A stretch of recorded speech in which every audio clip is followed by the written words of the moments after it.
अब एग्जैक्टली ये गोवा से नहीं है, मतलब गोवा के रहने वाले कुछ लोग थे, वो हिमाचल प्रदेश जाते हैं मनाली की साइड, उनके साथ वहाँ पर कुछ होता है। ये किस्सा है। ये बात है भाई लगभग 2016-17 की। उस टाइम पर मैं रहा हूँगा शायद अपनी 12th क्लास में या 11th क्लास में था मैं। 2018 मैंने 12th क्लास के बोर्ड एग्ज़ाम दिए थे, तो 2017 या 16 की बात है, 10th या 11th में था। तो उस टाइम पे क्या होता है ना भाई, 3 दोस्त होते हैं। 3 दोस्त है, अमन, सौरभ और राजू। अमन, सौरभ, राजू, ठीक है। तीनों दोस्त गोवा रहते हैं। अब गोवा में रहने वाले ना बीचेस वगैरह और ये सब से तो उब जाते हैं। घर का काम है, कभी भी जाओ। वो लोग प्लान करते हैं, काफ़ी टाइम से प्लान कर रहे होते हैं कि भाई पहाड़ों में चलेंगे, पहाड़ देख के आएंगे क्या होता है। सब लोग यहाँ आते हैं, बीच पे तो कुछ नहीं है भाई, पता नहीं क्यों लोग यहाँ आते हैं, लेकिन हाँ लोग पहाड़ों में भी जाते हैं, चलो पहाड़ में चलते हैं। अब आपको पता है स्कूल टाइम में, कॉलेज टाइम में हमारी कितनी ही ट्रिप्स प्लान होती हैं, और उनमें से कोई ना कोई एक शख्स ज़रूर होता है जो आके कहता है भाई मम्मी पापा मना कर ले, मैं नहीं जा रहा, और उस वजह से सारे प्लान कैंसिल हो जाते हैं। या फिर प्लान बनता है किसी और जगह जाने का, और लास्ट में हम चले कहीं और ही जाते हैं, ये सब होता है। तो फाइनली काफ़ी सालों की, काफ़ी दिनों की मेहनत के बाद में उनका प्लान फिक्स होता है कि भाई मनाली चलेंगे। अब मनाली चलने के लिए वो फ़्लाइट लेते हैं दिल्ली की, वो ठीक है। उनका प्लान होता है कश्मीरी गेट से अपना बस पकड़ के हिमाचल प्रदेश अपना मनाली चलेंगे। तो तीनों दोस्त प्लान करते हैं और फाइनली उनका प्लान हो जाता है। उनका प्लान था कि पहले दिल्ली आने का, और दिल्ली के बाद वो कश्मीरी गेट से बस पकड़ेंगे और उसके बाद वो चले जाएंगे मनाली की साइड। तो ये होता है। अब दिल्ली पहुंच जाते हैं। जब वो दिल्ली पहुंच जाते हैं ना वो लोग, तब उन लोगों को होता है हाँ अब फाइनली लग रहा है कि हमारी ट्रिप सक्सेसफुल होने वाली है। कश्मीरी गेट पहुंचते हैं, कश्मीरी गेट से बस लेते हैं मनाली के लिए, हिमाचल प्रदेश के लिए। मुझे नहीं पता बस से कैसे जाया जाता है, एग्जैक्टली कौन सा स्टैंड पड़ता है, बट हाँ वहाँ से वो बस लेते हैं। बस लेने के बाद भाई जो हिमाचल प्रदेश की जो बसें हैं, रोडवेज़ हैं, वो बड़ी फेमस हैं पहाड़ों में से ऐसे ऐसे चलने के लिए, और डर भी लगता है मौत का सामना मौत का सामना करने के लिए। जी भाई। तो वो लोग अपनी बस ले लेते हैं। अब उस बस में ऑब्वियसली काफ़ी लोग होते हैं, रात को ट्रैवल करते हैं, बातें करते रहते हैं भाई ये करेंगे वो करेंगे, पूरी प्लानिंग। और ये टाइम था लगभग जनवरी का, यानी सर्दी थी उस टाइम पे, बर्फ़ पड़ रही होती वहाँ पे, बर्फीले पहाड़ देखने उनको, क्योंकि पहाड़ तो उस तरफ भी है, महाराष्ट्र की तरफ भी है, लेकिन उनको बर्फीले बर्फीले पहाड़ देखने कि भाई मनाली में ऐसा क्या है कि लोग जा रहे हैं। तो भाई अब बस की लाइट बंद हो जाती है, टाइम हो जाता है, क्योंकि अब सोना है, सो जाओ। लेकिन उन तीनों फिर भी प्लान कर रहे होते हैं भाई ये करेंगे वो करेंगे, काफ़ी सारी चीज़ें करेंगे, वहाँ पहुँचने में एक्साइटेड, क्योंकि काफ़ी सालों से प्लान बन रहा है, आज फाइनली वो चीज़ होने वाली है। सौरभ था ना, सौरभ भी काफ़ी एक्साइटेड, सबसे ज़्यादा एक्साइटेड सौरभ था। लेकिन सौरभ की एक प्रॉब्लम थी कि जब भी वो ट्रैवल कर रहा होता है ना, डजेंट मैटर कि वो कार से ट्रैवल कर रहा है, ट्रेन से या बस से, भाई साहब सो नहीं सकते हैं। होते हैं कुछ लोग सो नहीं सकते हैं। तो कहता है कि भाई ठीक है यार, बाकी लोग डिस्टर्ब हो रहे हैं, कितना चिल्लाओगे, बाकी लोग, कुछ लोग बोलने लगे भाई सोने दो यार ऐसा। तो वो लोग कहते हैं चल ठीक है यार, थोड़ा शांत रहते हैं, सो जाते हैं, आराम करते हैं, क्योंकि पूरा दिन आज भी दिल्ली पहुँचे हैं, आराम नहीं किया, सीधा रात को बस पकड़ी और आ गए, आराम करने लग जाते हैं। तो सौरभ कहता है भाई मेरे को नींद आने से रही, एक काम करो मेरे को विंडो सीट दो और आप लोग सो जाओ अपनी अपनी सीट पकड़ के। सौरभ जो है खिड़की की तरफ बैठता है, गाने सुन रहा होता है, सपने बुन रहा होता है कि क्या क्या करूँगा वहाँ जाके। वो देखते हैं रील्स वगैरह, उस टाइम पे रील्स तो नहीं थी शायद, उस टाइम पे टिकटॉक था तो टिकटॉक वगैरह देख रहा था कि क्या क्या होता है क्या नहीं, यूट्यूब देख रहा होता है, ये सब दिमाग में काफ़ी सारी प्लानिंग चल रही होती है। वहाँ पहुँचेंगे, इतने बजे तक पहुँचेंगे, उसके बाद यहाँ रुकेंगे, यहाँ जाएंगे, ये करेंगे, ये खाएंगे, बहुत सारी चीज़ें। तो अब पहाड़ आने स्टार्ट हो जाते हैं, सर्दी बढ़नी स्टार्ट हो जाती है एकदम से। और वहाँ पर ना भाई आप देखोगे तो पहाड़ हैं, रोड है, आसपास और कुछ नहीं है, कोई गांव नहीं है, मतलब है बट उस पर्टिकुलर रास्ते पे जी कोई गांव नहीं है, कुछ नहीं है। वहाँ पर उसे ना पहाड़ की तरफ जाते हुए ना कुछ लोग दिखते हैं, कुछ लोग इन द सेंस 3 लोग दिखते हैं। एक बूढ़ा होती है, एक बूढ़ा होता है, एक बूढ़ी होती है, और एक शायद उनकी बेटी की उम्र की कोई होती है। 3 लोग होते हैं, उनको दिखते हैं, पहाड़ की तरफ, पहाड़ के ऊपर चढ़ते हुए दिखते हैं उनको। दूर से खिड़की से वो देख रहा है कि भाई ये क्या है, हम्म, कौन लोग जा रहे हैं, वो भी ऐसे एरिया में जहाँ पे कोई घर वर कुछ कस्बा वगैरह कुछ नहीं है, हम्म, जा रहे हैं। और टाइम हो रहा है लगभग रात का 1 या 1:30 बज रहा है रात का। दूसरी चीज़ जो शॉकिंग थी ना वो ये थी भाई कि इतनी सर्दी, जनवरी का महीना, जब वहाँ पे बर्फ़ पड़ने लग रही है, लोग बर्फ़ के लिए जा रहे हैं, उन लोगों ने कपड़े कुछ खास नहीं पहन रखे, इन लोगों ने इतना कपड़ा पहन रखा फिर भी इनको सर्दी लग रही है। वो लोग आई थिंक उन्होंने बस एक चादर ओढ़ी हुई है और ऐसे जा रहे हैं, पहाड़ की तरफ चढ़ रहे हैं, पहाड़ की तरफ बढ़ रहे हैं, उनको दिख रहा है 3 लोग। अब वो देखता रहता है और फिर वो लोग ना एकदम से गायब हो जाते हैं, देख आंखों के सामने देखते। आंखों के सामने, मतलब बस भी चली जा रही है और ऐसे वो ऐसे ऐसे देख रहा है, फिर एक पॉइंट आता है जहाँ पे वो गायब हो जाते हैं, नहीं दिख रहे हैं, ठीक है। अब उसके लगभग वो ये बात थी करीब 1-1:30 बजे की। उसके बाद करीब आधा पौना घंटे बाद 2-2:30 बजे बस रुकती है कि भाई यहाँ 10-15 मिनट रुकेंगे, बस रुकती है और वहाँ पर वो तीनों लोग उसको दिखाई देते हैं। अब वो इस असमंजस में कि भाई इनको मैंने इतना टाइम पहले लगभग 1-1.5 घंटा पहले मैंने वहाँ पर देखा था, बस की स्पीड रही होगी 60-70 स्पीड रही होगी लगभग, और ये लोग बूढ़े हैं, चले भी होंगे तो किस स्पीड से चले होंगे। तो उसको विश्वास नहीं हो रहा। अब वो किसी को बताए तो क्या बताए, वो अपने दोस्तों को कह रहा है कि भाई इन लोगों ये 3 लोग तुम्हें दिख रहे हैं ना, ये तीन लोग ना हमने वहाँ क्या कहते हैं मैंने वहाँ देखे थे, ऐसा क्लियरली बता रहा हूँ 3 लोग, ठीक है ना। वो कह रहा भाई कौन 3 लोग, ठीक है, तो सोया नहीं है, कल से ट्रैवल करा ना, कल सोया ना आज सोया, भाई तो सो जा, तेरे को सोने की ज़रूरत है, तो सो जा जाके। अब वो कहता है कि नहीं भाई मैं श्योर हूँ, मैंने इनको देखा है, इतने स्पीडली कैसे आ गए इतना आगे, और ये सब है भाई। मैं अब उसको भी डाउट हो रहा है कहीं ये मेरा वहम तो नहीं है, लेकिन वो श्योर एकदम पक्का कि भाई मैंने पहाड़ी पर इनको चढ़ते हुए देखा था। अब उसके बाद जो बस है नहीं मानी उन्होंने उसी पर डाल दी, भाई तो सोया नहीं है, देखो कुछ ना कुछ दिख रहा है, तू जा अपने सो जा। उसके बाद क्या होता है ना भाई, वहाँ पर वो लोग उनको देखता है और वो उसका ध्यान ना, बाकी सब तो अपना खाना खा रहे हैं, कुछ कुछ कर रहे हैं, उसके बाद उसका ध्यान जाता है उन्हीं लोगों की तरफ ही रहता है, वो उसी को देख रहा है बस। बाकी दोस्त लोग कह रहे हैं भाई कहाँ देख रहा है, अपना खाना वाना खा, वो उसका मन ही मार है, उसको दिख रहे हैं वो लोग, लेकिन वो 3 लोग किसी और को नहीं दिख रहे हैं, उसको दिख रहे हैं, उसको दिख रहे हैं, और वो श्योर है कि वो लोग ही हैं। वो 100% श्योर है। उसके बाद क्या होता है, वो लोग ना पहाड़ी से थोड़ा नीचे उतरते हैं, जहाँ पे उनका वो होटल होता है, जहाँ पे वो रुकते हैं, ओपन ढाबा टाइप होता है, तो रुकते हैं और थोड़ी दूर जाके ना तीनों ना एक खेत में फांसी लगा लेते हैं। उसके देखते देखते वो फांसी की तरफ बढ़ रहे हैं, और जैसे वो एक काम करते हैं इतनी तेज वो चिल्लाता है, भाई ऑब्वियसली कोई भी चिल्लाएगा, आप देख रहे हो आपकी आंखों के सामने कुछ लोग जा रहे हैं, आप उनको देखे जा रहे हो, पहले ही आपको उन पर डाउट है, ये अजीब हैं, और कोई आपकी बात सुनने को रेडी नहीं, और वो जाके फांसी लगा रहे हैं आपकी आंखों के सामने।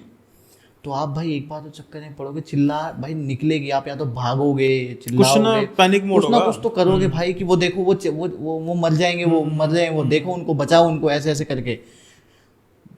भाई अब सभी लोग जितने भी बैठे थे ना, उसका ध्यान उनकी तरफ चला गया।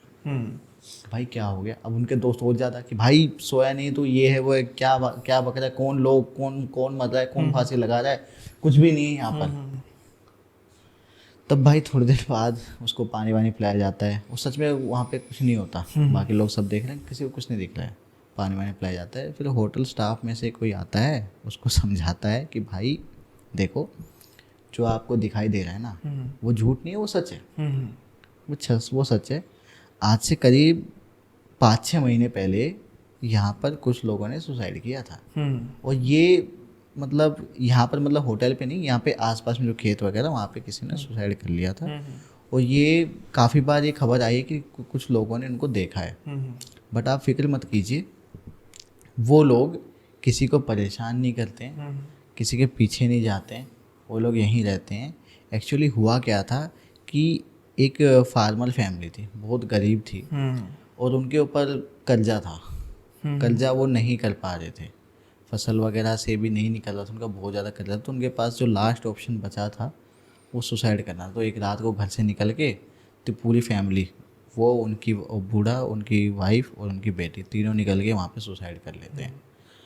अब ये चीज़ तो भाई ऑब्वियस है कि जब हम कोई सुसाइड करते हैं या फिर क्या कहते हैं उसको अकाल मृत्यु होती है तो भाई हमें ना मोक्ष इतनी जल्दी नहीं मिलता, हमारी आत्मा यहीं कहीं भटकती रहती है।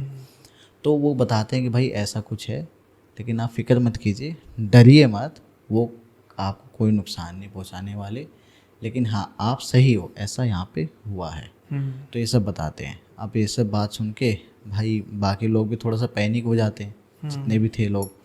उसके बाद वो फटाफट से बस में बैठते हैं और अपने जो डेस्टिनेशन थे वहाँ पे जाते हैं। उसके बाद उनकी जो 3-4 दिन का जो भी प्लान था, सौरभ तो सहमा हुआ है, बाकी लोगों को दिखा नहीं है। बाकी लोग भी थोड़े से डरे हुए हैं, लेकिन एक तो जो आपको दिखे और आपको बैक स्टोरी पता चले, एक आपको बस स्टोरी बताई जाए। अब आपको वो चीज़ दिखी नहीं तो आप उस चीज़ को फील नहीं कर सकते एग्जैक्टली। तो बाकी लोग भी डरे हुए हैं, बट सौरभ जितना नहीं कोई भी। तो उसके बाद भाई वहाँ 3-4 दिन जो भी होता है, सौरभ थोड़ा सहम होता है, लेकिन फिर भी थोड़ा सा भूलने की कोशिश करता है कि भाई कुछ नहीं होने वाला, मुझे कुछ नुकसान नहीं होगा, कोई पोजीशन नहीं होगा। इस चीज़ से लोग ज़्यादा डरते हैं कि मेरे पीछे मेरे घर तक चली गई तो मेरे ऊपर हावी हो गई, तो मेरे घर वालों को, मेरे दोस्तों को, किसी को नुकसान हो गया था, इस वजह से हमारी बस खाई में गिर गई, तो कुछ भी ऐसा। बट सौरभ थोड़ा सोचता हाँ उस होटल वाले ने कहा था ऐसा है तो कुछ नहीं करें, तो वो थोड़ा सा बुलाता है और अपनी जो छुट्टियां हैं वो नॉर्मली बिताने की कोशिश करता है। फिर अब जब उनको वापस आना तो रास्ता वही है, वापस भी तो आना है, रास्ता वही है। अब सौरभ को नींद तो आनी नहीं, उसकी प्रॉब्लम की ट्रैवलिंग के दौरान नींद नहीं आएगी भाई, कुछ भी हो जाए नींद नहीं आएगी। खिड़की की तरफ ही बैठा है। एक बार तो क्यूरियोसिटी ये हो रही है कि भाई देखूं क्या पता मुझे दोबारा दिखते हैं वो लोग। बट जब उस रास्ते से वहाँ से निकल रहा होता है ना, भाई साहब की हिम्मत नहीं होती है और वो आँख बंद करके बैठा रहता है करीब 1 से 1.5 घंटा, जब उस एरिया के आसपास से गुजर रहे होते हैं। आँख बंद करके म्यूज़िक चला के या हनुमान चालीसा चला के वो बैठा है वहाँ पे। फाइनली वो वहाँ से दिल्ली पहुँचते हैं। दिल्ली पहुँचने के बाद उसको रिलैक्स होता है कि भाई कुछ नहीं हुआ, दोबारा नहीं दिखे, और फाइनली वो अपने घर आता है। मतलब लकीली उनको कुछ नहीं हुआ, और इस बात को करीब हो गए हैं 8 साल, 6-7-8 साल हो गए हैं, तो अभी तक कुछ भी नहीं है। लेकिन हाँ अभी अगर लोग जा रहे हैं मनाली, जब भी जाते हैं तो उनको अगर कुछ फील होता है, ये चीज़ भाई वैसे मैंने सुनी है काफ़ी बार, ऐसी कुछ चीज़ें ना दिखती हैं। ये इंसिडेंट बड़ा बहुत होता है। आपने भी शायद एक मेरे साथ शेयर किया था कि हमें ना कुछ लोग दिख रहे हैं रोड पे चलते हुए, थोड़ा आगे चले जाओ आप, वापस से वही लोग दिख रहे हैं। मेरे साथ हुआ था ना, आपके साथ आपने शेयर किया है। तो कुल्लू में भाई ये चीज़ें वही रास्ते में वही रास्ता है। हाँ वो भी तो आपका भी तो, आप हिमाचल प्रदेश की बात करते हैं, कुल्लू में गए थे आप वहीं की। तो ये जो एक्टिविटीज़ है ना भाई बहुत नॉर्मल है वहाँ पे, जो वहाँ पे रहते हैं यहाँ पे जाएंगे ना भाई। मैं तो चाहता हूँ किसी को एक्सपीरियंस ना हो, बट कोई ना कोई आपको ज़रूर मिलेगा जो कहेगा कि भाई हाँ यार ऐसा तो कुछ हुआ है। जो पर्सनल एक्सपीरियंस है ना मेरा, बस उनको तरफ ध्यान ना दो, इग्नोर करो। अगर आप उनकी तरफ ध्यान दोगे फिर वो भी आपकी तरफ ध्यान देंगे। जी भाई चलिए, अभी वैसे तो 2 इंसिडेंट्स थे मेरे पास, लेकिन मैं सोच रहा हूँ कि एक इंसिडेंट और है, वो भी चलो मैं आपको बता ही देता हूँ। बट वो इंसिडेंट मेरे पास ना पूरा नहीं है, उसका लास्ट में उनकी प्रॉब्लम सॉल्व हुई नहीं हुई वो मुझे नहीं पता। ओके, वो शायद से उन पे काम अभी चल ही रहा है। चलो बता दो, देखते हैं भाई अपने, ये तो व्यूअर्स देखेंगे ना बाद में, हो सकता है कि जब आपके पास उसका कंक्लूजन आ जाए नेक्स्ट पार्ट बना लेंगे। हाँ बिल्कुल बिल्कुल, तो जितना मेरे को पता है उतना मैं शेयर करूँगा इस बारे में। ये किस्सा है भाई चंडीगढ़ का, चंडीगढ़ का है, और ये मेरे साथ शेयर किया था एक साइकिक मीडियम है। लोग शायद उनको जानते हों, डेफिनेटली जानते होंगे, मैं उनका नाम नहीं लूँगा।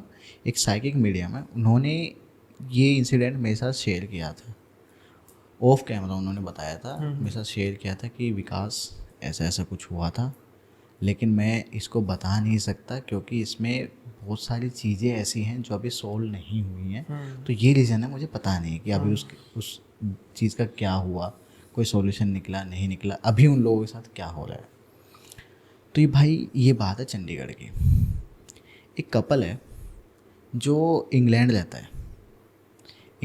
है, लेकिन उनकी जो मेन फैमिली है वो रहती, मतलब लड़के की जो मेन फैमिली है वो रहती है यहाँ पे चंडीगढ़ के आसपास, शायद से लुधियाना शायद रहती है। चंडीगढ़ से लुधियाना काफ़ी दूर है वैसे, बट फिर भी मतलब मैं श्योर नहीं, चंडीगढ़ या लुधियाना है, ठीक है ना, लुधियाना है शायद, हाँ लुधियाना है। चंडीगढ़ आते हैं वो, फिर उस चंडीगढ़ से लुधियाना साइड से आते हैं। तो एक कपल है इंग्लैंड में, उनका जो मतलब जो हस्बैंड है उसका कनेक्शन है पंजाब से, और जो वाइफ है उनकी वो है मुंबई से, ठीक है। अब कल्चर डिफरेंस बहुत ज़्यादा है, उनको नहीं पता। अब जो उनका हस्बैंड था, उनके घर में, उनके फैमिली में उनकी दीदी थी, उनकी शादी है। अब दीदी की शादी है तो उनको जाना है घर पे। ये फर्स्ट टाइम होने वाला है या फिर सेकंड टाइम होने वाला है पूरी लाइफ में जब उनकी वाइफ उनकी फैमिली से मिलेगी। एक बार शादी के दौरान मिली, उसके बाद वो सीधा इंग्लैंड चले गए, उसके बाद कुछ खास मिलना नहीं हुआ। 3-4 साल हो गए उनकी शादी को, लेकिन कभी मिलना नहीं हुआ है। अब होता क्या है कि भाई चंडीगढ़ पहुँचते हैं, पहले वो पहुँचते हैं मुंबई, क्योंकि लड़की की फैमिली मुंबई है। तो पहले वो प्लान करते हैं मुंबई चलते हैं, यहाँ से मुंबई में 1-2 दिन का स्टे करके मुंबई से फिर अपना चंडीगढ़, चंडीगढ़ से ऐसा ये प्लान करते हैं। तो पहले मुंबई आते हैं, मुंबई से फिर वो निकल लेते हैं। अब होता क्या है कि वो जो लेडी हैं वो मुंबई में ही 1 दिन स्टे कर लेती हैं एक्स्ट्रा मम्मी पापा के साथ, और उनको थोड़ा हस्बैंड को जल्दी भेज देते हैं कि आप जाओ, ठीक है ना, आप जो भी काम वाम है वो देखो, मैं आती हूँ 1-2 दिन बाद आती है। उसके बाद क्या होता है कि ठीक है 1 दिन बीत जाते हैं, उसके बाद उनकी जो वाइफ है ना वो खुद से फ़्लाइट पकड़ के चंडीगढ़ आ जाती हैं। चंडीगढ़ आती हैं तो चंडीगढ़ के एयरपोर्ट से जैसे निकलती हैं बाहर, छोटा सा मार्केट होता है जहाँ पे मतलब छोटा सा नहीं, मतलब जो भी मार्केट होता है कि उसको शॉपिंग भी करनी है ना, मतलब मुंबई से तो ले आई जो लाना था उनको, बट वो देखती कि चंडीगढ़ में भी क्या है ऐसा, भाई कुछ लेके जाएंगे गिफ्ट वगैरह पर्पज से। तो जाती वहाँ पर ना एक वेंडर होता है, उनके पास ना उनको पायल दिखती है एक, और पायल इतनी मेस्मराइजिंग थी कि बार बार उनका ध्यान उसी पायल पर जा रहा है, वो रोक ही नहीं पा रही खुद को। और आप बिलीव नहीं करोगे, वो जो पायल है वो ना तो चांदी की है ना सोने की है, नॉर्मल पायल है, ठीक है ना। वो क्या कहते हैं उसको, आर्टिफिशियल पायल है, लेकिन बड़ी सुंदर है। वो है कैसे, जैसे थोड़ा सा ट्राइबल टाइप नहीं होती है, ट्राइबल लोग पहनते थे, भारी सी होती है, उस टाइप की पायल है वो। उसको देखती है, वो पूछती है भैया कितने की है, तो कहता है 11,000। अब यहाँ तो उसको पता लग जाता है कि भाई ये यहाँ की नहीं है, ये दे देगी पैसे वाली, अलग ही दिख रही है। लेकिन अब उसको भी पता है कि 11,000 तो बहुत ज़्यादा होते हैं, ना ये सोने की है ना वो चांदी की है, लेकिन उसको इतना पसंद आती है वो खुद को रोक ही नहीं पाती। वो कहती है भैया 11,000 तो बहुत ज़्यादा है, आप सही से बताओ ये है वो है। तो वो कहती है मेरे को गिफ्ट लेना है, मेरी जो हस्बैंड की बहन है, मेरी जो ननद है उनकी शादी है, तो उनके लिए मेरे को लेना है। ननद नहीं, देवरानी कहेंगे शायद मैं थोड़ा उनके हस्बैंड की बहन की शादी है ना। हाँ, तो ननद ही होती है, ननद होती है। हाँ, और सॉरी देवरानी तो उनकी वाइफ होती है, ठीक है ननद होगी और वो उसकी भाभी होगी जी। तो उनकी वो बताती है कि मेरी ननद की शादी है, मुझे तो गिफ्ट लेना है, तो आप ही ना ही किसी आर्टिफिशियल पायल वैसे है ये, तो कहता ठीक है मत लो, तो प्राइस तो 11,000 ही है, आपको नहीं लेना मत लो। फिर वो लेकिन ना खुद को रोक ही नहीं पाते, वो कहते ठीक है भैया दे दो। अब जब वो एक पायल खरीद लेती है ना, तब वो कहता है कि आप एक काम करो, आपको ना ये सस्ती पड़ जाएंगी, आपको मैं 18-19 हज़ार में 2 पायल दे दूँगा इसे, आपको सस्ती पड़ जाएंगी। वो उसको इंसिस्ट करता है, लेकिन वो मना कर देती है कि नहीं नहीं नहीं नहीं, इतनी महंगी पायल, वो भी ठीक है ये मुझे पसंद आई, मैं उनको दे दूँगी, मैं तो कहाँ पहनती हूँ पायल वगैरह, मैं पहनती भी नहीं हूँ, मतलब उनका ड्रेसिंग सेंस थोड़ा सा अलग है, वो साड़ी वगैरह या सूट वगैरह बहुत ही रेयरली पहनेंगे, शायद अभी पहनेंगी, तो ऐसा है। तो कहते हैं मैं तो पहनती भी नहीं हूँ, तो मुझे नहीं चाहिए इतना महंगा, और ये है भी नहीं उतना, लेकिन ठीक है मुझे पसंद आ गया उनके लिए, तो मैं सोच ले ही लूँ, मैं दोनों ही लूँगी, एक ही काफ़ी है। वो बहुत इंसिस्ट करता है, लेकिन फिर भी वो मना करके वहाँ से निकल जाते हैं, उनको लग रहा है चेप हो रहा है भाई, ये तो गलत फंस गई मैं। तो एक पायल खरीद के वो आ जाती है।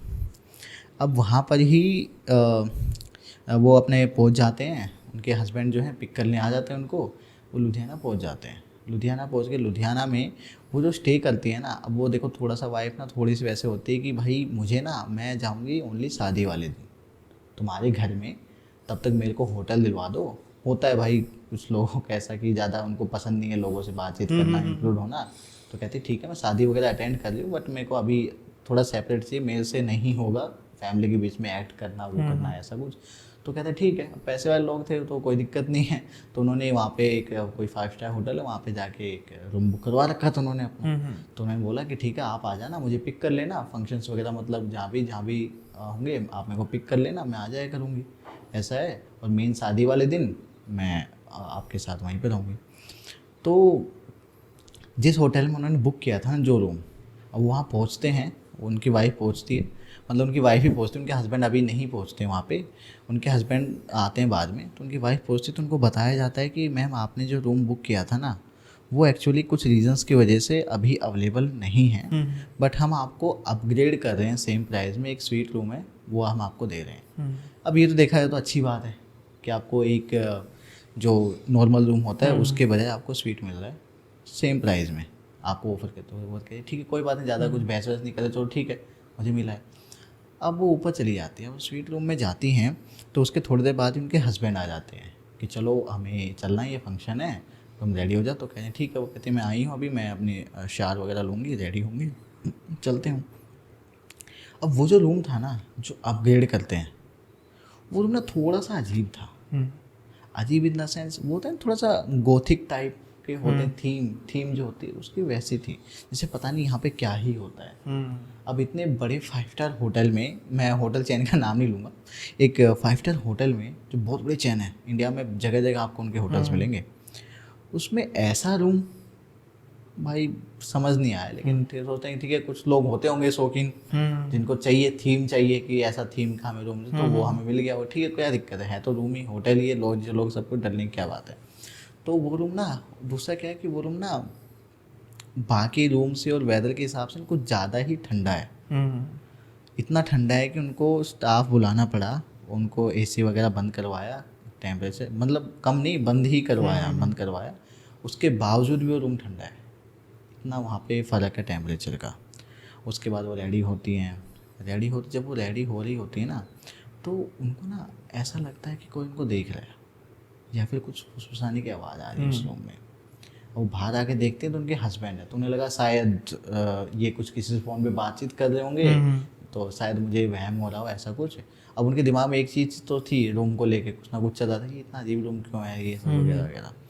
अब वो रेडी हो गई, तो अब फंक्शन में जाना था उनको, ठीक है। अब वो देखती हैं अपना पर्स खोल के, बैग खोल के, गिफ्ट लिया था उन्होंने अभी, कुछ बाकी गिफ्ट निकाले, ये गिफ्ट अभी लिया था तो ये पर्स में ही था, हैंड बैग जो था उसमें था।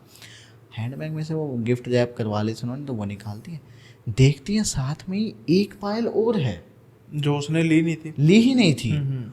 और भाई आप बिलीव नहीं करोगे, जो दूसरी पायल है ना वो ऐसा लग रहा है कि वो यूज्ड है, थोड़ा सा रस्ट जैसा लगता है ना, वो है सेम लेकिन ऐसा लग रहा है कि वो यूज्ड है, थोड़ी सी रस्टी सी या मिट्टी सी ऐसा कुछ लग रहा है उस पर।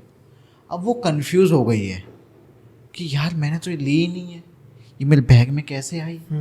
दूसरा कहीं ऐसा तो नहीं कि मैंने ले ली है, उसको मैंने पैसे नहीं दिए हैं। उसको ये चीज़ ज़्यादा दिख रही है कि शायद मैंने ले ली हो या गलती से आ गई हो, मैंने उसको पैसे नहीं दिए इस चीज़ के। लेकिन उसको ये भी लग रहा है कि यार ये तो यूज्ड लग रही है, ये ऐसे लग रही है। तो खैर उनको फंक्शन में ज़्यादा तो इतना ध्यान नहीं देती हैं, तो उसको वहीं पर रख के गिफ्ट वगैरह लेके अपना दूसरा बैग लेके वो चली जाती है। अब जो साइकिक मीडियम जो मुझे बता रहे थे वो उनकी बात बताता हूँ कि ये सब इंसिडेंट्स जो है ना, ये जो हम साइकिक मीडियम उनको बताया जा रहा है और वो मुझे डिसाइड करें, तो आप थोड़ा पीओवी समझना। तो जो साइकिक मीडियम वो मुझे बताते हैं कि विकास उसके बाद ना उनको ना कार में जैसे वो बैठी ना, उबर उन्होंने बुक की थी, कार में वो जैसे ही बैठी तो उनको लगा कि उनके साथ में ना कोई और भी आके बैठा है और वो उनको कह रही है कि I am with my husband, आप चले जाओ, आप कौन हो, आप कैसे हमारी गाड़ी में घुस रहे हो, ये सब चीज़ें बोल रही हैं। अब ऊबर ड्राइवर भी देख रहा है किसको बोल रही है भाई, उनका हस्बैंड भी। अब उसके हस्बैंड को लग रहा है इतना दिमाग खपा के आई है ऐसे ही कुछ हो रहा होगा तो चलो, अरे चलो चलो चलो ठीक है, तो ठीक है। तो उसका हस्बैंड कहता है चलो चलो चलो, मतलब अपनी वाइफ को कहता है बट एज सेंस में कहता है कि चलो चलो चलो। तो वो उनके हिसाब से जो लेडी है वो बता रही है उनको कि वो पर्सन भी हमारी गाड़ी में बैठ गया, अजीब सा दिख रहा है एकदम पर्सन, मैले कुचैले कपड़े पहने, ग्रे कलर का कुर्ता पहना उन्होंने, कुर्ता पहना, बड़ी बड़ी दाढ़ी है और मिट्टी में हो रखा है पूरा, वो गाड़ी में बैठा है। मैं उसको देखे जा रही हूँ कि भाई क्यों बैठा है, ठीक है। उसके बाद उनके मन में कई सवाल चल रहे हैं, तो वो नहीं बोलती है, मतलब कभी उसको दिख रहा है, कभी उसका मतलब उसको प्रेजेंस फील हो रही है कि कोई तो है, कुछ तो है भाई। अब वो वहाँ पे जाती हैं, शादी फंक्शन जो था वो फंक्शन अटेंड करती हैं, उसके बाद अपने होटल में वापस आती हैं। वो उस पायल का ही दिमाग में उनको चल रहा होता है और उनको पंजाबी नहीं आती है, उनको पंजाबी में कुछ आवाज़ें सुनाई दे रही हैं, कुछ सुनाई दे रहा उनको पंजाबी में, ठीक है। अब ये सब चीज़ें ना उनके साथ ना कई सालों तक चलती हैं, कुछ सुनाई देना, ठीक है।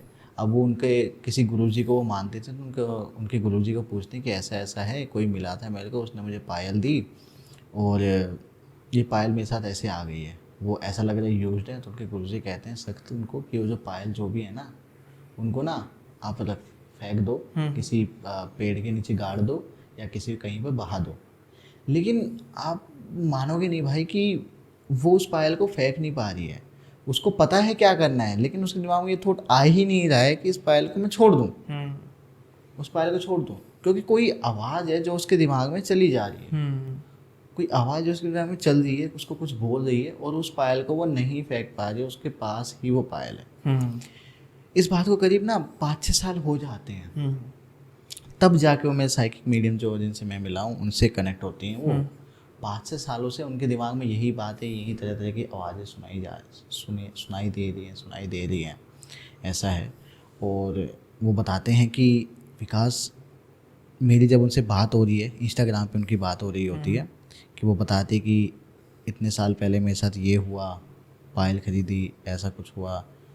उन्होंने ना एक वॉइस नोट भेजा, मतलब जो साइकिक मीडिया में, उन्होंने एक वॉइस नोट भेजा उनको और बताया कि, और वो वॉइस नोट ना उन लेडी ने इग्नोर कर दिया, या फिर गलती से कई बार छूट जाता मैसेज, छूट गया। वो नीचे चैट करते करते आए, तो जब उनको ये बात बताने लगी ना कि उनको कुछ आवाज़ कानों में सुनाई देती है ना, और वो उस पायल को फेंक नहीं पाती हैं, तो वो कहते हैं कि क्या आपने वो वॉइस नोट पढ़ा जो मैंने थोड़े देर टाइम पहले भेजा था? तो कहती नहीं, आपने, मेरे को लगा आप ऐसी गलती से कुछ हो गया होगा, छूट गया होगा। तो कहते नहीं, आप जाके सुनो। उस वॉइस नोट में उन्होंने बोला था, तेनू रब दा वास्ता एनू रख ले, एनू रख ले। और वो कहते हैं कि एग्जैक्टली यही आवाज़ मेरे कानों में चलती है, तेनू रब दा वास्ता। मतलब उनको इतना पंजाबी उनको नहीं, मैं वो ठेठ पंजाबी में नहीं बोल पा रहा हूँ, लेकिन मैसेज आप समझ गए होंगे कि भाई तुझे रब दा वास्ता है, तू इसको रख ले। ये उनके दिमाग में चल रहा है, ये कोई चीज़ उनके दिमाग में डाल दी, उनको सुनाई दे दी आवाज़ें। अब वो शॉक्ड होती है कि आपको कैसे पता? तो कहते हैं हम साइकिक मीडियम है, जब आप ये बातें मुझे बता रही है ना, तो वो सब चीज़ें मैं विजुअलाइज कर पा रहा हूँ, मुझे दिखाई दे रहा है। अगर मैं बताऊँ, कोई इंसान है, कोई अच्छी खासी हाइट है, ग्रे कुर्ता पहना है, मिट्टी में है, ऐसा लग रहा है जैसे कोई मजदूरी का या कुछ ऐसा काम करता है, टू बी प्रिसाइज चिनाई वगैरह का काम करता है। तो कह रहा हाँ ऐसा ही डिस्क्रिप्शन है, उस दिन मैंने कार में देखा था जब बैठा था, ऐसा ही है, और बिल्कुल आप सही बता रहे हैं, ऐसा ही कुछ है, ठीक है। वो कंफर्म करती हैं। अब उनको कंफर्म हो गया उन लेडी को कि भाई ये जो भी पर्सन है, जो जिससे मैं अभी कनेक्ट हुई हूँ, इस पर्सन ने एक ही कुछ चीज़ें बता दी है। अब मैंने उनसे पूछा, मेरा सवाल था कि आपको कैसे पता लगा कि वो चीज़ दिखने? तो कह रहे हैं कि हम लोग जब ध्यान में बैठते हैं ना, मैं ध्यान में बैठा था उस रात को, जब मेरा ध्यान कंप्लीट होने ही वाला था, तब मुझे लगा कि कोई चीज़ ना सोफे पर आके बैठ गई है, मेरे पीछे जो सोफ़ा था उस पर आके बैठ गई है। और वो चीज़ सोफे पर आके बैठी, तो मैंने पीछे देखा, तो मुझे वैसा ही कोई स्ट्रक्चर नज़र आया कि कोई बैठा है, कुर्ते में है, मिट्टी में है, और ऐसा ऐसा है। तो वही चीज़ें मैंने उनको बताई कि ऐसा ऐसा दिख रहा है। अब उन्होंने क्या कहा कि वो पायल अभी भी आपके पास है? कहती हाँ अभी भी है। और ठीक है, आप उस पायल को मुझे दिखाओ।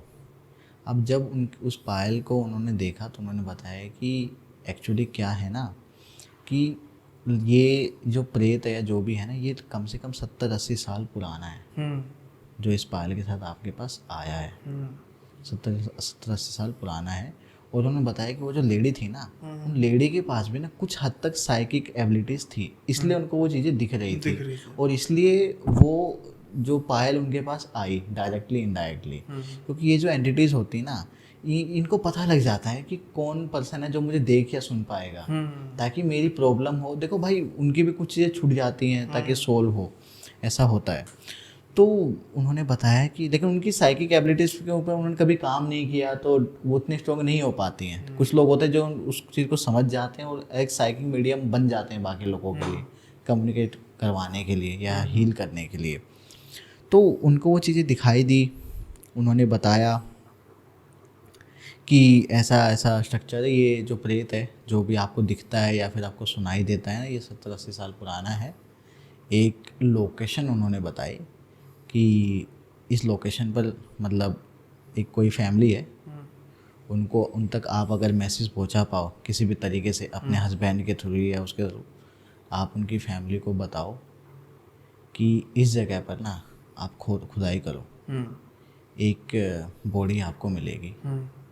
एक शख्स था 70-80 साल पहले, अवतार सिंह, अवतार सिंह नाम था उनको, उन्होंने नाम भी बताया। अवतार सिंह की फैमिली है, ऐसा ऐसा इस साइड में आपको शायद मिलेगी, आप पता करना कहाँ है कहाँ नहीं, आप ही पता करो वो, उनको जाके आप प्लीज़ बताओ कि कोई अवतार सिंह आपकी फैमिली में थे 70-80 साल पहले, आप यहाँ पे खुदाई करो, उनकी बॉडी आपको यहाँ मिलेगी। हुआ क्या था कि वो जो है ना अवतार सिंह, वो गरीब था, ओब्वियसली चिनाई का काम करता था, वो प्यार करते थे किसी से, और उन लड़की की फैमिली वाले अलो नहीं करते थे, क्योंकि उस टाइम पे लव मैरिज करना बहुत मुश्किल था भाई। तो उनकी जो लड़की के जो फैमिली वाले थे ना, अवतार सिंह को एक दिन पकड़ कर ना चाकू भोंक कर ना उनका मर्डर कर देते हैं और वहीं कहीं गाड़ देते हैं। अब उस टाइम पे भाई इतना कुछ नहीं था, जो भाई गायब हो गया, कोई इतना ढूंढने नहीं आ रहा या फिर नहीं पता लगता भाई, बिल्कुल नहीं पता लगा। तो वो तब से ढूंढ रहा है, तब से घूम रहा है, और वो जो पायल थी ना, वो पायल उसने उसके लिए ही खरीदी थी। ऐसा था भाई। तो अब मुझे ये नहीं पता कि उन्होंने उनकी फैमिली को बताया, पता लगा नहीं पता लगा। अवतार सिंह जो हैं वो मतलब उनकी आत्मा अभी भी यहीं कहीं भटक रही है या उनको मोक्ष मिला, ये मुझे नहीं पता, क्योंकि अभी शायद जब मेरे को ये बताया गया उस टाइम पे ना इस केस पर काम चल रहा था। और कुछ काफ़ी सारी भाई देखो ऐसी चीज़ें होती हैं ना कि डायरेक्टली हम मतलब उनकी फैमिली तक कैसे पहुँचे, बिल्कुल नहीं पहुँच सकते भाई, है ना। और काफ़ी सारी चीज़ें होती जो शायद उन्होंने भी मुझे नहीं बताई, यही कह के विकास बहुत सारी चीज़ें होती जो मैं शेयर नहीं कर सकता हूँ, है ना। तो इसलिए मैंने कहा था कि भाई ये केस मुझे थोड़ा आधा थोड़ा पता है, बट मेन बेसिकली ये स्टोरी थी भाई। चलो जब भी इसकी अपडेट आएगी आप जरूर शेयर करना, नेक्स्ट पॉडकास्ट होगा। लेकिन अब हम जैसे ही इस पॉडकास्ट के अंत की ओर बढ़ रहे हैं जी, एक छोटी सी बात करनी थी। बताइए। आपके पीछे एक बटन नज़र आ रहा है जो कि निशानी होती है एक बड़ी ही मुश्किल अचीवमेंट की। हर रोज़ यूट्यूब में पता नहीं कितने चैनल बनते हैं और कितने चैनल ख़त्म हो जाते हैं, यानी कि कितनी उम्मीदें जगती हैं और कितनी उम्मीदें टूट जाती हैं। कुछ ही लोग ऐसे होते हैं जो इस माइलस्टोन को पार कर लेते हैं। तो मैं चाहता हूँ, हो सकता है कई व्यूअर्स के लिए इंटरेस्टिंग ना हो, लेकिन जो आपको देखते हैं, जो जानना चाहते हैं और जो यूट्यूब ऑलरेडी कर भी रहे हैं, उनके लिए एक मिसाल भी बन सकते हैं, क्योंकि काफ़ी कम समय में आपने ये अचीवमेंट की है। कई लोगों को कई साल लग जाते हैं, कई कुछ महीने में भी कर लेते हैं, लेकिन वो एक नॉन पर्सनैलिटी होते हैं। आपने कैसे शुरू किया और अब तक के सबसे बेस्ट पॉडकास्ट टॉप 5 आपको कौन से लगे जल्दी से? भाई सबसे पहले थैंक यू सो मच, और इसका जो भी क्रेडिट है ना सिल्वर बटन का 1 लाख सब्सक्राइबर्स का, उसका पूरा क्रेडिट, नॉट इवन 1% भी मैं अपने पास नहीं रखूँगा, पूरा क्रेडिट ऑडियंस को जाता है, लोगों को जाता है, क्योंकि इन्होंने प्यार दिया है। असली मोटिवेशन इन लोगों ने मुझे दिया है कि भाई विकास भाई आप करो, हम देखेंगे आपके वीडियोस, हम सुनेंगे आपके पॉडकास्ट, आप बस गेस्ट बुलाते रहो और हमारे लिए कुछ खौफनाक सुनने को देते रहो। तो सबसे पहले थैंक यू सो मच आप लोगों को। इस बारे में अभी तक मैंने डायरेक्टली बात नहीं की है, सुनील भाई के चैनल पे पहली बार बात हो रही है। तो सुनील भाई, अगर आप कहो कि टॉप 5 क्या रहे हैं, देखो भाई वैसे मैं एक चीज़ क्लियरली कहना चाहूँगा कि हमारे चैनल पे मैक्सिमम अगर आप देखोगे तो हॉरर पॉडकास्ट है, बट पर्सनली हॉरर मुझे पसंद है, थ्रिल देता है ना। बट पर्सनली मुझे हॉरर के अलावा भी कुछ टॉपिक्स होते हैं जो मुझे पसंद है। हो सकता है मुझे वो पॉडकास्ट ज़्यादा पसंद हो अभी मैं जो बताऊं पर्सनली, जिस पे शायद व्यूज़ ही नहीं आए हैं, ऐसा है। तो पर्सनली मैं कुछ लोगों के नाम लेना चाहूँगा जिनको मैं क्रेडिट देता हूँ, जिनको लोग बहुत ज़्यादा पसंद करते हैं। एक हैं अक्षय वशिष्ठ भाई, उनकी वीडियोज़ आप देखो भाई, काफ़ी अच्छे व्यूअरशिप हैं। बिल्कुल। उसके बाद आते हैं सैयम अंगी भाई। हाँ, सैयम अंगी। उसके बाद हमारे प्रवीण भाई। हाँ। उसके बाद आप हमारे सुनील भाई। अरे मुझे निकाल दो यार। तो ये 4 हो गए, बट फिर 4 हो गए, ठीक है। एक और हैं हमारे इसमें मैं लेना चाहूँगा, हमारे एक स्पिरिचुअल हैं ये पर्सन, जिनका नाम है शिवम शिवम जी शिवम शुक्ला। शिवम जी, मैं पर्सन को शिवम भाई भी कहता हूँ, तो शिवम जी। तो ये वो लोग हैं जिन्होंने मेजरली अपना रोल प्ले किया है इस पूरी जर्नी में, मुझे सपोर्ट किया है। और डेफिनेटली इनके पॉडकास्ट अगर आप देखोगे ना, तो इन पे ये ऐसे पॉडकास्ट हैं जो लोगों को भी काफ़ी पसंद आए और मेरे को भी काफ़ी पर्सनली पसंद आए हैं। ये आपने दूसरे सवाल का जवाब पहले दे दिया, लेकिन पहला सवाल था कि कैसे मन में आया यार मैंने शुरू करना है, और कारमा कैसे बढ़ता गया। जी जी, मैं बताता हूँ। ये शायद मैंने शेयर भी किया हुआ है, बट स्टिल कोई ऐसा प्लान नहीं था कि भाई मुझे यूट्यूब पर आना है। आज से करीब कुछ साल पहले अगर आप बात करो ना भाई, मुझे लगता था कि यार यूट्यूब पर लोग क्यों हैं, क्यों क्रिएट कर रहे हैं, क्या मिलता है इनको, टाइम पास कर रहे हैं। पता लग गया सच में मतलब मैं ये सोचता था। अब पता लग गया और, क्या मिलता और मेरा ये था कि भाई जिंदगी में कुछ भी कर लूँगा, यूट्यूब पर नहीं जाना है। हाँ। ये चीज़ है, और मुझे नहीं पता था वही चीज़ मुझे यहाँ खींच के ले आएगी। तो मैंने स्टार्ट कैसे किया, मैं जॉब करता था, कॉलेज के बाद में जॉब करता था, और वर्क फ्रॉम होम था मेरा। बहुत मस्त जॉब चल रही थी, अपना मस्त बैठो साइड में नेटफ्लिक्स चलाओ, मूवीज़ देख रहे हैं, काम हो रहा है, ये लाइफ थी भाई मेरी। मस्त, घर वाले खुश, बेटा घर पर है, पैसा कमा रहा है, कोई भी काम हो मैनेज करो, सब सही है। एक दिन क्या हुआ पता नहीं, कहीं से मेरे कानों में खबर पड़ी कि पॉडकास्ट करके कुछ होता है। मैं गया, मैंने सर्च किया क्या होता है आखिर, मैंने सुनना स्टार्ट किया। टू बी ऑनेस्ट मैं सुनता था, देखो बियर बाइसेप्स को, रणवीर अलाहाबादी का। अभी आई नो कि काफ़ी ज़्यादा कॉन्ट्रोवर्शियल टॉपिक्स में फंस गए हैं। अभी तो मैं सच बताऊं तो अभी तो इतना टाइम नहीं मिलता मैं कुछ भी सुन पाऊँ किसी को भी नहीं सुन पाता। बट हाँ, इनिशियली मैं सुनता था, और मुझे उनके जो जियो पॉलिटिक्स हैं, हिस्ट्री है, और साइंस से रिलेटेड जो भी पॉडकास्ट है, माइथोलॉजी से रिलेटेड, हमारे रिलीजियस पॉडकास्ट, ये सब मुझे पसंद आते, तो मैं सुनता था इनको, मैं सुनता था। उसमें मुझे पता लगा कि विकास, मुझे ना पर्सनल लोगों से बात करना बहुत पसंद है, बहुत ज़्यादा पसंद है मुझे बात करना लोगों से। तो कहा विकास भाई यार ये काम तो तू भी कर सकता है ना, क्या है। मेरे को तब उस टाइम नहीं पता था इतना सब कुछ चाहिए होता है। अगर बिहाइंड द सीन कोई दिखाएगा तो हमारे पास यहाँ क्या क्या चीज़ें लगी हुई हैं, लोग शायद गैस भी ना कर पाएँ।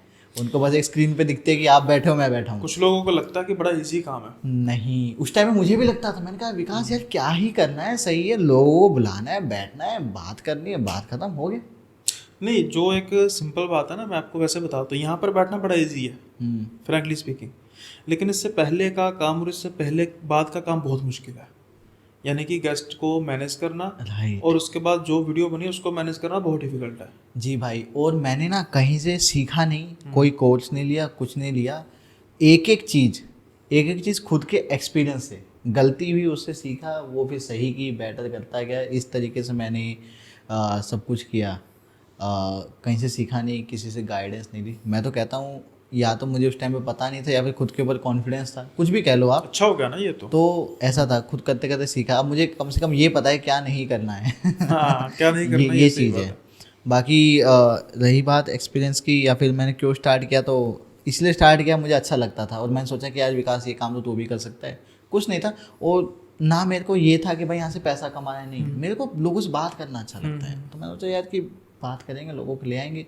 जॉब करता साथ साथ में भाई, मतलब मेरी 9 to 5 जॉब चल रही है उसके बाद में, और मैंने वो शिफ्ट करवा के 9 to 5 वाली मैंने अपनी नाइट शिफ्ट करवाई, ताकि मैं रात में पूरी रात काम कर लूँ, उसके बाद जो भी टाइम मिले उसमें सो गया, दिन में गेस्ट को बुलाऊँ, रिकॉर्डिंग करूँ। ये मेरा शेड्यूल रहता था। मैं कम से कम 7 से 8 महीने भाई मैं 4 घंटे से ज़्यादा नहीं सोया हूँ।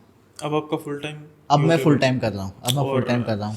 जो करना चाहते हैं फुल टाइम, भाई बहुत लंबा रास्ता हो ना हो, लेकिन कठिन जरूर होता है। कठिन जरूर है। तो मिसाल है विकास भाई, और ये जो पिछला सिल्वर बटन है ये इतना इजी नहीं मिलता। एक कहावत है ना, खाला जी का वाड़ा नहीं है जी, यानी कि मासी जी का आंगन नहीं है मतलब यही है। देखो, आपकी मेहनत के साथ साथ लोगों का प्यार, दोनों का जो कॉम्बिनेशन होता है ना, वो होना चाहिए। लोअर ऑडियंस जो होती है ना, बड़ी मुश्किल से मिलती है, और एक बार मिल जाए ना, फिर वो किसी अरे गहरे को कुछ कहने नहीं देती। मैं उसका प्रत्यक्ष साक्षी हूँ कि भाई जब मैंने चलना शुरू किया था ना, बहुत से लोग गालियाँ निकाल के आके चले जाते थे। अब इतनी लॉयल ऑडियंस मेरी हो गई है कि मतलब मैं खुद सोचता हूँ कि भाई किसी किस्मत वाले को ही इतना प्यार मिलता है। डेफिनेटली भाई, जितने भी हैं बहुत अच्छे हैं। और इन्हीं लोगों के लिए, हमारी ऑडियंस के लिए ही हमारा दी यंग पॉडकास्ट तो है। जैसे ही हमारे 1 लाख सब्सक्राइबर इस चैनल पे कंप्लीट हुए, उसके बाद ही, क्योंकि इस पर अब ओनली आप लोगों को हॉरर और स्पिरिचुअल कंटेंट मिलेगा। हाँ। पहले क्या होता था, मिक्स होता था, कभी कभार कुछ एजुकेशनल आ गया, पैसे से रिलेटेड आ गया, साइंस से रिलेटेड आ गया, बट अब नहीं। मैंने 1 लाख होते ही एक नया चैनल बनाया, फोकस्ड विद विकास, जिस पे नॉन हॉरर से रिलेटेड सारी बातें की जाएंगी। It may be health, it may be finance, it may be science, anything, सब कुछ इसमें हम कवर करें। और इसी के साथ ही थोड़ा सा मैं भी अनाउंस कर देता हूँ कि जैसे कि कईयों को पता होगा, जो मेरा प्रोफेशन रहा है, x profession, that is banking, तो इसमें भी भाई की सपोर्ट मैं करूँगा। तो भाई कह रहे थे कि भाई एक बैंकिंग को लेकर भी पॉडकास्ट करे, तो मैंने कहा था भाई लोग गाली निकाल रहेंगे, तू हॉरर से कहाँ पर आ गया, लेकिन असल में तो वही था। तो हम सोच रहे हैं कि बैंकिंग को लेकर भी हम डिस्कस करेंगे, तो जल्दी ही उस चैनल पर भी हमारा पॉडकास्ट आएगा। तो वो चैनल का जो लिंक है डिस्क्रिप्शन में आपको मिल जाएगा, उसको भी सब्सक्राइब करना। ये 1 लाख का मार्का हो चुका है, हमने उसको भी 1 लाख के पार पहुंचाना जल्दी। तो इसी के साथ ही आज का पॉडकास्ट यहीं पे ख़त्म करते हैं। आई होप आपको पसंद आया होगा। चैनल सब्सक्राइब करना मत भूलिएगा, विकास भाई का भी मेरा भी। और जल्दी ही मिलेंगे अगले नए किसी गेस्ट के साथ। तब तक के लिए बाय बाय, अपना ख्याल रखिएगा।